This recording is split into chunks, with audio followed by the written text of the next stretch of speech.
तहरीक इंसाफ ने आलिया हमजा को जिम्मेदारी दे दी है पंजाब की। पंजाब में मरियम नवाज साहिबा दोनों खवातीन होंगी और आप अभी 8 फरवरी को क्या करने जा रहे हैं? नहीं, मरियम बीबी में और आलिया हमजा में बहुत फ़र्क है। आलिया हमजा एक बहादुर औरत है, 15 महीने उसने बेगुनाह कैद काटी है, बेगुनाह अपनी 3 बच्चियां उनके घर पे हैं और वो एक बहादुर औरत है। वो कोई करप्शन के केसेस में जेल में नहीं गई हुई थी और उसका बाप कोई 3 दफ़ा का प्राइम मिनिस्टर नहीं जिसने लंदन तो का पाकिस्तान में हर जगह जायदादें बनाई हो।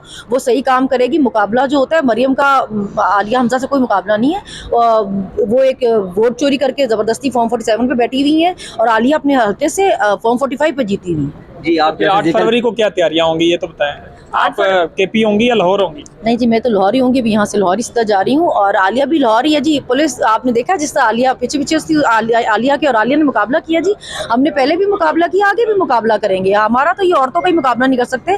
चीफ मिनिस्टर साहिबा को थोड़ी शर्म होनी चाहिए। वो खुद औरत और सारी पंजाब की पुलिस उन्होंने औरतों के पीछे छोड़ी हुई है। अच्छा, कोई ये बताइएगा कि अभी ये जो तनकीद हो रही है तहरीक इंसाफ की क़यादत पे, एक तो अली मीन गंडापुर जुनैद अकबर के बारे में इख्तलाफात है लीडरशिप के, दूसरा ये कहा जा रहा है कि आप लोगों पर भी तनकीद होती है कि अब टिकटॉक की लोग तहरीक इंसाफ टिकटॉक पे आ गई है, क्या कहें? देखिए, तहरीक इंसाफ ने सोशल मीडिया से इलेक्शन जीता। पूरा हल्कों में तो हम जा नहीं सकते थे, हमें इजाज़त नहीं थी, ना कोई कैंपेन कर सका। खैर हम तो उस वक्त जेलों में थे।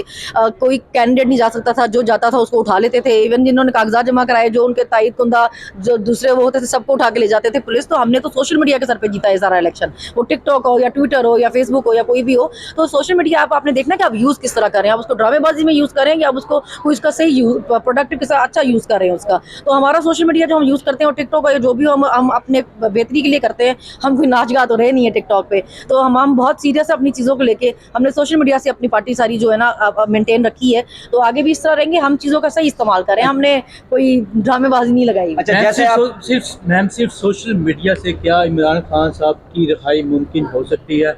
उसके लिए तो या तो आपको मुज़ाकरात का एक चीज़ अमल पूरा उतना पड़ेगा, कॉम्प्रोमाइज़ करना पड़ेगा कुछ अपनी डिमांड्स पर, या तो आपको अपने स्ट्रीट प्रोटेस्ट के थ्रू लाना पड़ेगा। खान साहब जो खान साहब बाहर हैं वो अदालतों के थ्रू आ सकते हैं। उन पे जितने भी झूठे केस बने हुए हैं वो अदालतों के थ्रू खत्म हो सकते हैं।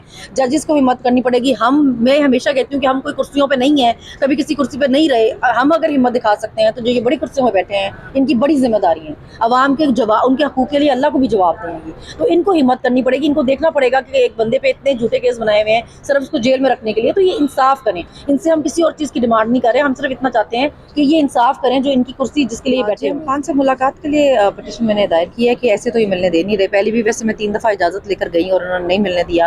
अब देखें ना, जब इस तरह मर्जी के जजेस अचानक कहीं से भी ट्रांसफ़र होकर आ जाएंगे और कुछ भी चलेगा इस मुल्क में, फिर अब अदालतों में भी हम तो फिर इधर ही आते जाते रहेंगे। हमारे पास और कोई ऑप्शन नहीं है अदालतों में आने के अलावा। इधर से इंसाफ मिलने की उम्मीद है हमें। तो अभी फिर पिटीशन देने आई हूँ 4थी दफ़ा कि शायद अब इस दफ़ा इजाज़त लें तो ये मिलने दें। जेल सुप्रिटेंडेंट भी यहाँ पे मालिक बन के बैठा हुआ है, वो जजेस को भी कुछ नहीं समझता। इजाज़त लेके भी जाओ तो वो लोग मिलने नहीं देते। तो हुकूमत ने 26 यानी तरमीम पास की, अब मर्जी के जजेस सामने आ रही है, तो इसका मतलब है हुकूमत की जो गिरफ्त है वो अदलिया पे ऊपर भी मजबूत हो रही है, इदारा भी उनके साथ हैं, तो फिर तरीके इंसाफ क्या मिलेगा?